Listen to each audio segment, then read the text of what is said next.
السلام علیکم ورحمۃ اللہ وبرکاتہ۔ اعوذ باللہ من الشیطان الرجیم، بسم اللہ الرحمن الرحیم۔ رب اشرح لی صدری ویسر لی امری واحلل عقدۃ من لسانی یفقہوا قولی۔ جی سامعین، آج کا ترجمہ ہمارا سورۃ الانعام کی کچھ آیات کا ہوگا۔ امید کرتی ہوں آسان لفظوں میں کیا ہوا ترجمہ آپ کی سمجھ میں ضرور آتا ہوگا۔ میری ویڈیو پسند آئے لائک اینڈ شیئر ضرور کریں اور کمنٹ میں اپنی رائے کا اظہار کریں۔ چینل پر نئے ہیں تو چینل کو سبسکرائب بھی لازمی کریں۔ بسم اللہ الرحمن الرحیم۔ وَهُوَ الَّذِي أَنشَأَ جَنَّاتٍ مَّعْرُوشَاتٍ وَغَيْرَ مَعْرُوشَاتٍ، اور وہی ہے وہ ذات جس نے پیدا کیے باغات شاخوں پہ چڑھے ہوئے اور کچھ بغیر شاخوں پر چڑھے ہوئے۔ وَالنَّخْلَ وَالزَّرْعَ، کھجور اور کھیتی، مختلفاً اکلہ، مختلف ہیں اس کے پھل، والزیتون اور زیتون، ورمان اور انار، متشابہاً ملتے جلتے بھی ہیں، وغیر متشابہ اور جدا جدا بھی ہیں۔ یعنی خدا ہی کی ذات ہے جس نے باغات پیدا کیے، باغوں میں جو پھل ہیں کچھ شاخوں پر چڑھے ہوئے ہیں، کچھ بغیر شاخوں کے ہیں، جن میں کھجور اور کھیتی کا ذکر کیا گیا ہے۔ ان کے مختلف ہیں، یعنی پھل جو ہیں مختلف قسم کی ہیں، جن میں زیتون بھی ہے، انار بھی ہے، کچھ کی شکلیں ملتی جلتی ہیں، کچھ کی جدا ہیں، کچھ کے ذائقے ملتے جلتے ہیں، کچھ کے جدا ہیں۔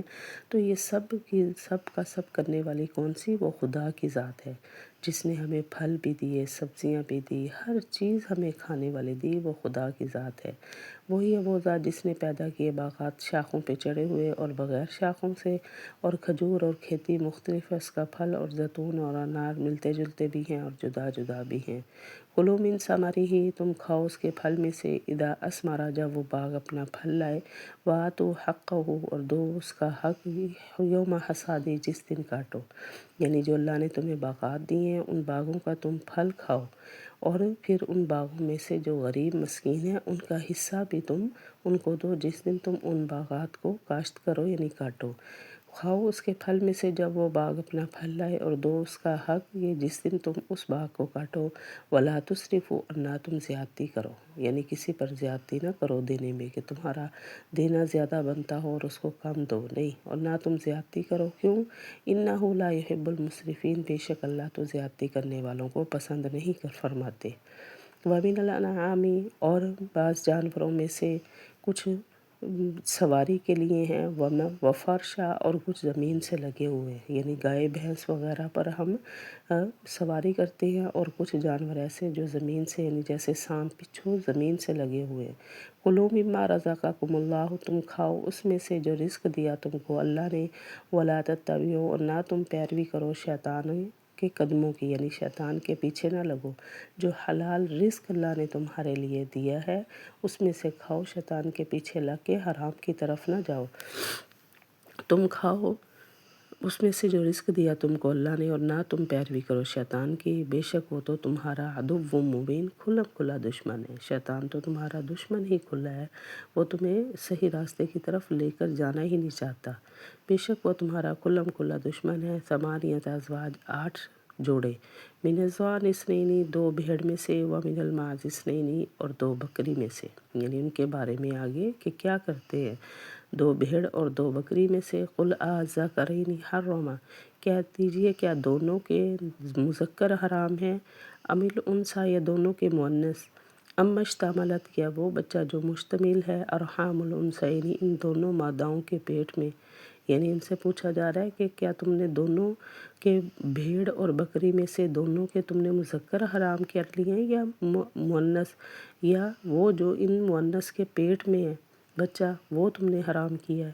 کہہ دیجئے کیا مذکر حرام ہے یا دونوں مادہ، یا وہ بچہ جو مشتمل ہے ان دونوں ماداؤں کے پیٹ میں۔ نبیونی، خبر دو مجھے، بعلم، اس علم کی، ان کنتم صادقین، اگر تم سچے ہو، یعنی اگر اپنی بات میں سچے ہو نا کہ اللہ نے تم سے ایسا کچھ کہہ رکھا ہے تو اس کی مجھے کوئی سند لا کے دکھاؤ۔ خبر دو مجھ کو اس علم کی اگر تم سچے ہو۔ وَمِنَ الْإِبِلِ اثْنَيْنِ وَمِنَ الْبَقَرِ اثْنَيْنِ، اور 2 اونٹ میں سے، وَمِنَ الْبَقَرِ اثْنَيْنِ، اور 2 گایوں میں سے۔ قل الذکرین حرم ام الانثیین، کہہ دیجئے کیا دونوں جانوروں کے مذکر حرام ہیں یا دونوں کے مادہ، اما اشتملت علیہ ارحام الانثیین، یا وہ بچہ جو مشتمل ہے ان دونوں ماداؤں کے پیٹ میں، یعنی گائے اور اونٹنی کے پیٹ میں، یا وہ بچہ حرام ہے۔ ام کنتم شہداء اذ وصاکم اللہ بہذا، کیا تم موجود تھے جب حکم دیا تھا تم کو اللہ نے اس بات کا، یعنی تم وہاں پہ موجود تھے جب اللہ نے ایسا کہا تھا کہ جی اونٹ حرام ہے، گائے حرام نہیں ہے، یا گائے حرام ہے اونٹ حرام نہیں ہے، یا اونٹنی حرام ہے، کچھ بھی ہے، ایسا کرتے وقت تم وہاں پہ موجود تھے؟ کیا تم موجود تھے جب حکم دیا تم کو اللہ نے اس بات کا؟ فمن ازلم، پس کون ہے ظالم، ممن افترا، اس سے جس نے باندھا علی اللہ اللہ پر کاذباً جھوٹ، لیضل الناس بغیر علم، تاکہ وہ گمراہ کر دے لوگوں کو بغیر علم کے، یعنی ایسا کر کے تم اللہ پر جھوٹ باندھ رہے ہو، لوگوں کو اپنی طرف کر کے گمراہی میں ڈال رہے ہو، ایسا اللہ نے کچھ نہیں فرمایا۔ پس کون ہے ظالم جس نے باندھا اللہ پر جھوٹ تاکہ گمراہ کر دے لوگوں کو بغیر علم کے؟ ان اللہ لا یہدی القوم الظالمین، بے شک اللہ نہیں ہدایت دیتا ظالموں کی قوم کو۔ قل لا اجد فیما اوحی الی محرما، کہہ دیجئے نہیں میں پاتا اس وحی میں جو وحی ہوئی ہے میری طرف، حرام علی طاعم، کھانے والے پر، یطمعہ جو اس کو کھائے، یعنی میں نے تو جو میری طرف وحی ہوئی ہے اس میں تو میں نے وحی میں کچھ ایسی چیز کو حرام نہیں پایا کہ جو کھانے والا کھا لے تو وہ حرام ہے۔ ہاں کچھ چیزیں حرام ہیں جو آگے اللہ نے ان کا ذکر کیا ہے۔ کون سی ہے؟ الا ان یکون میتۃ، مگر یہ کہ ہو وہ مردہ جانور، یہ حرام ہے، او دما مسفوحا، یا بہتا ہوا خون، یہ حرام ہے، او لحم خنزیر، یا خنزیر کا گوشت، یہ حرام ہے، فإنہ رجس، بے شک یہ پلید ہیں، ناپاک ہیں، او فسقا، یا گناہ ہے، اہل لغیر اللہ، جس پر نام لیا گیا ہو غیر اللہ کا ذبح کرتے وقت، یعنی یہ جانور حرام ہے۔ اس کے علاوہ اللہ نے کوئی بھیڑ بکری یا کوئی گائے اونٹ یہ حرام نہیں فرمائے۔ ہاں یہ حرام ہے کوئی مردہ جانور تم کھاؤ، اس کا کھانا حرام ہے، بہتا ہوا خون کرو تم وہ حرام ہے، خنزیر کا گوشت کھانا حرام ہے، یا جس جانور کو ذبح کرتے وقت تم اپنے بتوں کا نام لو اس کا کھانا حرام ہے۔ کہہ دیجئے نہیں میں وہی پاتا جو وہی ہوئی میری طرف، حرام کھانے والے پر جو کھائے اس کو، مگر یہ کہ ہو وہ مردہ جانور، یا بہتا ہوا خون، یا خنزیر کا گوشت، پس بے شک یہ ناپاک ہے یا گناہ ہے جس پر نام لیا گیا ہو غیر اللہ کا۔ فمن اضطر غیر باغ، پس جو کوئی مجبور ہو، غیر باغ، نہ نافرمانی کرے، ولا عاد، اور نہ زیادتی کرے۔ ہاں یہ اس وقت حرام کھانا حلال ہے جب بہت زیادہ مجبوری ہو، تم ایسی جگہ پہ ہو جہاں پہ تمہاری جان جانے والی ہے اور وہاں پہ کھانے پینے کے لیے کچھ نہیں ہے، تو تم اتنا سا کھا سکتے ہو جتنا کہ جس سے کہ کھانے سے تمہاری جان بچ سکے، یہ نہیں کہ زیادتی کر کے اس کو آنے والے ٹائم کے لیے بچا کے رکھو، نہیں، اتنا سا کھاؤ جس سے تمہاری اس ٹائم پہ جان بچ سکے۔